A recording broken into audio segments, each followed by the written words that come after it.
At Arizona State University, we're bringing world-class education from our globally acclaimed faculty to you. Ranked #1 in innovation for 10 consecutive years and #2 among public universities for employability, ASU isn't just ahead of the curve, it's creating new paths to success. Earn your degree from the nation's most innovative university. Online, that's a degree better. Explore more than 300 undergraduate, graduate, and certificate programs at asuonline.asu.edu. Hey, y'all, and welcome to another episode of the Millennial Management Podcast. I am your host, Brandy, the Millennial Manager, and today is Tuesday. If you are inside of Patreon, if you are outside of Patreon, it's Wednesday, and I hope you are having a beautiful day, no matter when you are listening to this podcast. Quick announcement, okay? This Saturday, I am going to be interviewing Miss Sierra, who is the CEO of Work Receipts, WRK Receipts, okay? Work Receipts is an amazing app that helps you document issues that you are having inside of the workplace. You can also reach out to their HR representatives. They also have attorneys on hand that you'll be able to connect with if you are having issues inside of the workplace. Now, what I want you guys to do, okay, Patreon gets first dibs.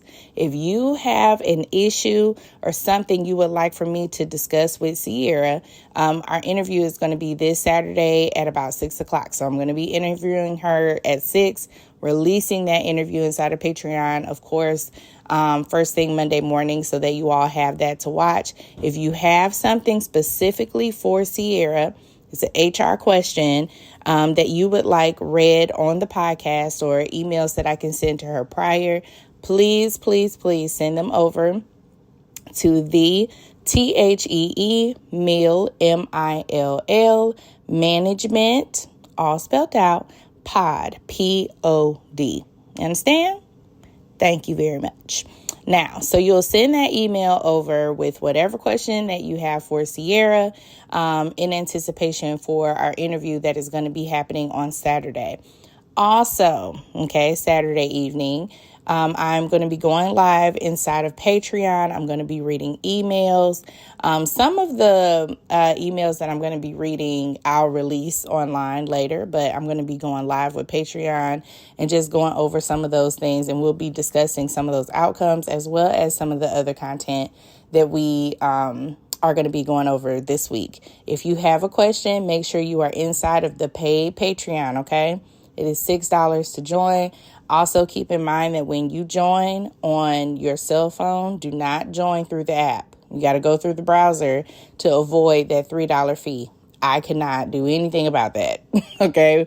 Apple, that's what they're doing. They're charging Patreon an extra $3, or a lot of these apps a certain percentage.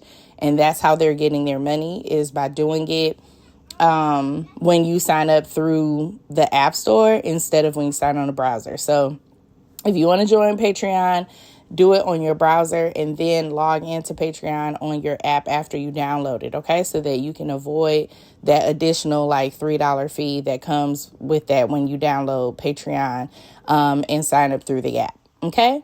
Let's get down to business. Today, we're going to be reading just a few emails, so it's not going to be a very long episode.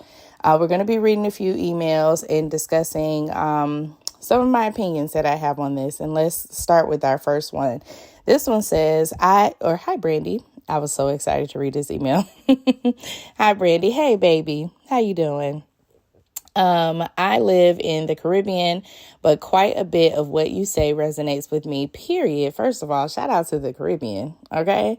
All my folks that are outside of the U.S. that are listening, thank you. I love that.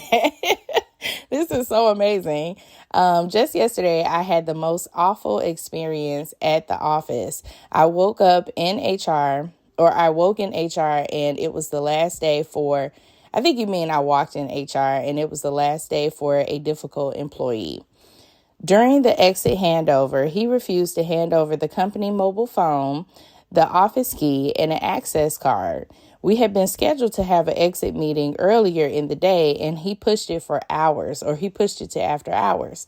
It was just him and me in the office, and he sat backing me while grunting responses to the exit checklist. I see now why people in HR request security for stuff like this? Yes. He left without returning the office key and said he'd meet up with my boss later in the evening to return everything he held on to. And no, he wasn't fired. He submitted his resignation 3 weeks ago. I have never experienced that in my entire 20-year career. I feel as though I understand people less and less every day. I am officially peopled out. Betty, let me tell you something. After COVID, the entire hiring pool and just people in general, a lot of them are fucking insane.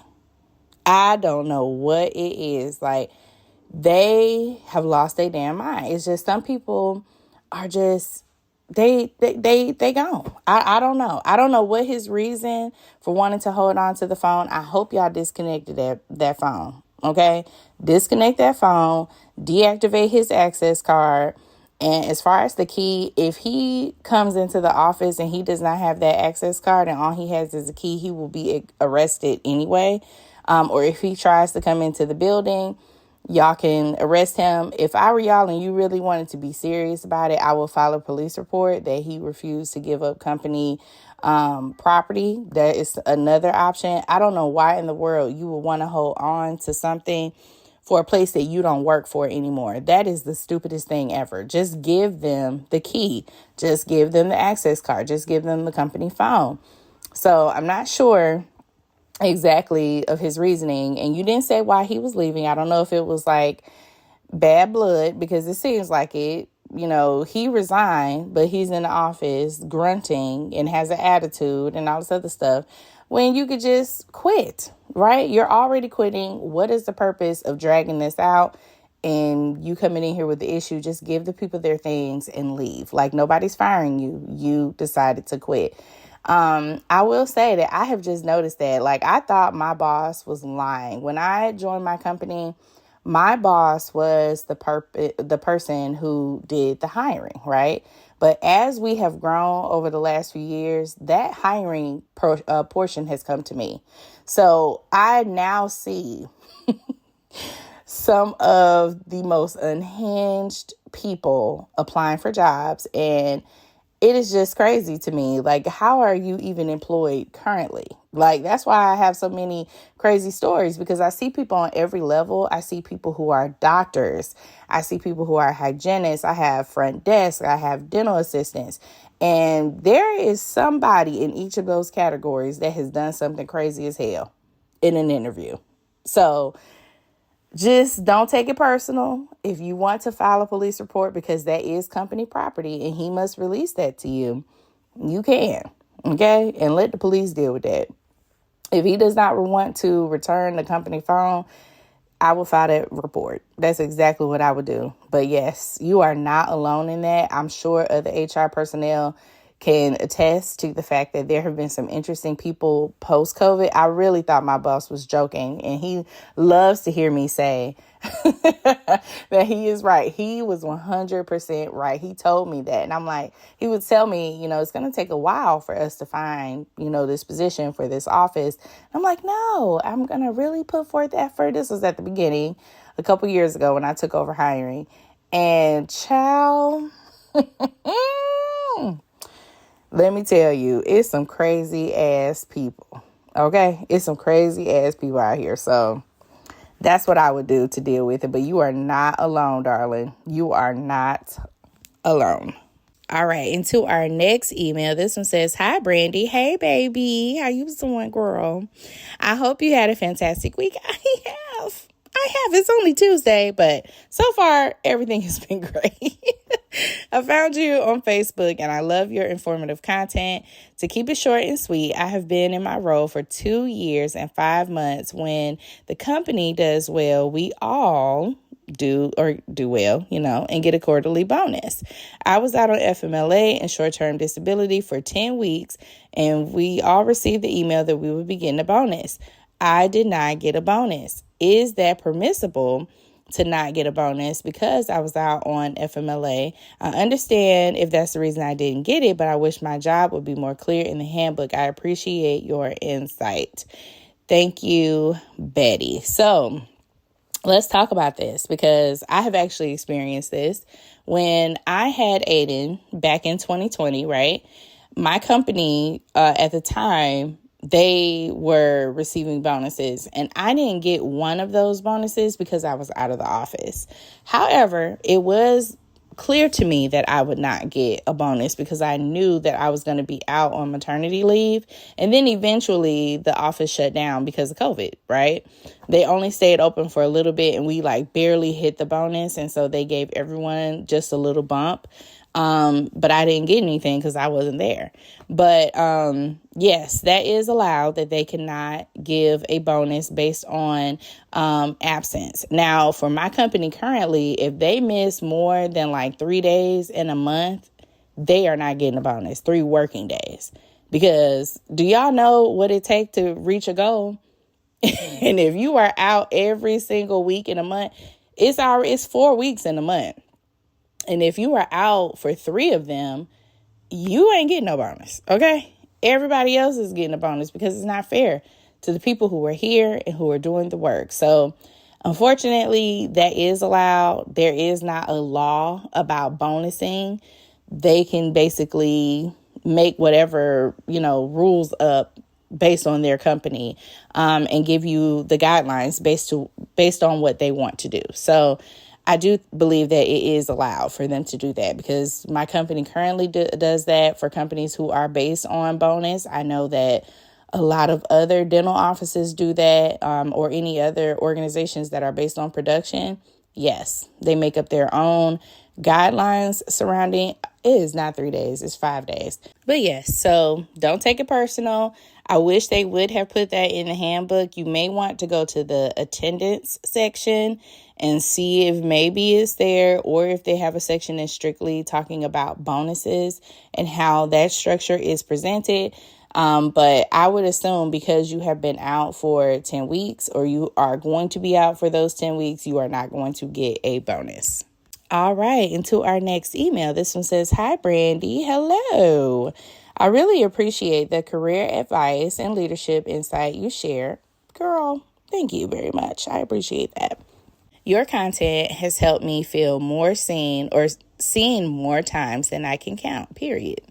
I am hoping you might be able to weigh in on the situation I am currently facing. Let's see what I can do. I am managing 2 separate spa locations right now, but under the same brand with very different challenges.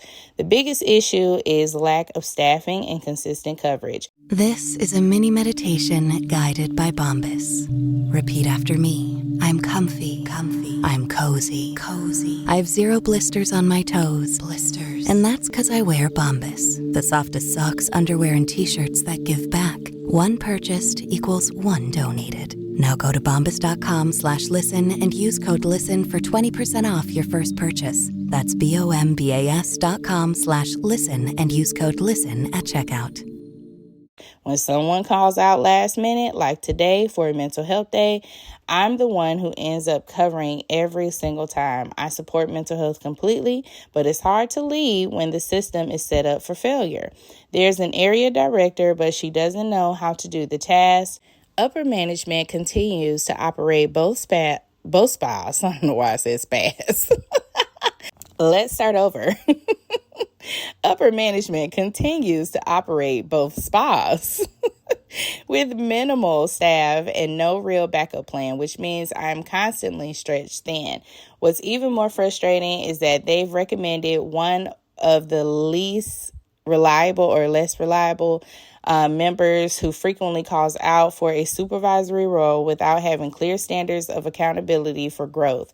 Meanwhile, I'm managing the schedules, handling operations, doing payroll, and ensuring guest satisfaction across 2 locations. It's starting to feel like I'm being used. You are. I am staying positive, or I'm staying professional and doing my best, but the imbalance is draining. I've been questioning whether I'm being seen or just taking advantage of because I get things done. This is taking a toll on my personal life. I'm planning a wedding next year, and I cannot plan in advance for things I need to prioritize. To the people who are frequently calling out, you need to fire them, like today. You need to, hey, have a staff meeting at each one of the locations. You need to go through and check how frequently they are calling out. Listen, for those of you who be like, well, it's my PTO days, it's my mental health day, I can use them. When you are not present at work and it causes a disruption to how the company runs, that is a fucking problem. You can use your days, but do not use them so frequently that your ass is not at work. You understand? And don't act stupid with what I'm saying. Fire the people who are calling out and causing the most issue. And you need to start hiring. Before you fire, start hiring. Okay? Make that bitch fully staffed. Start hiring new people. Start bringing in new staff. Start bringing in people who want to work. I understand you need to have like a mental health day. That is okay every now and then. But your ass can't have no mental health day every single day, every single week. You are off of work for some reason, some emergency, that is an inconvenience to everybody. That is a convenience. And whatever the fuck you got going on outside of work ain't none of your employees or your coworkers' business. So whoever you put in a management role, you need to make sure it's somebody that is responsible, because I have been there. I'm going to tell you my own testimony. I have been there where I just wanted to help this person. And it ended up fucking me in the end, because I'm constantly having to cover bases that are not mine to cover, in addition to having to do my actual job and my actual responsibility. I cannot do that. I am stretched thin. I have been in this position before. And you know what I had to do? I said, baby, it's either me or you. Have a staff meeting and warn them. Listen, okay? The frequent call outs are a problem. This is the company guide. This is the stipulations regarding call outs. If you reach this amount, you will be written up, and fucking mean it.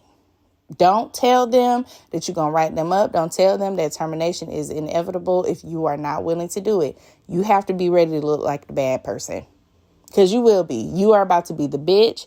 You are about to be the threat. She's mean. She's a bully, because now you are putting your foot down.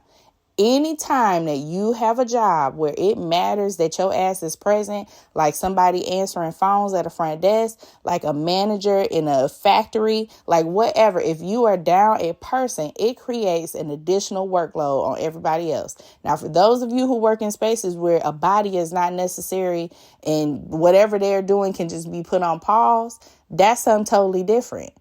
But where you actually need a body, like if I had dental assistants calling out fucking left and right, that would put a strain on my offices, because I don't have, I need people here. You can't see a damn patient digitally. You have to be present. So listen to me when I tell you, okay? If you are having a problem with your employees coming to work, you need to start messaging them, or not messaging them, have a message for them in a staff meeting, a broad message, so nobody can say, well, you attacking me, she's singling me out. She had a meeting with everyone, and the meeting was the same. Have an agenda, make sure everybody print out your company policy when it comes to attendance and start applying it. Yes, you can have a mental health day, but baby, it cannot be at the risk of mine. You understand? Because that puts you at risk. And if you put your health on the back burner because this motherfucker want to go play in the park, hey, you can't do that every week. And if you got 2 officers doing that, that is a management problem. You are too lenient, and you need to pull it back a little bit. You need to tighten up.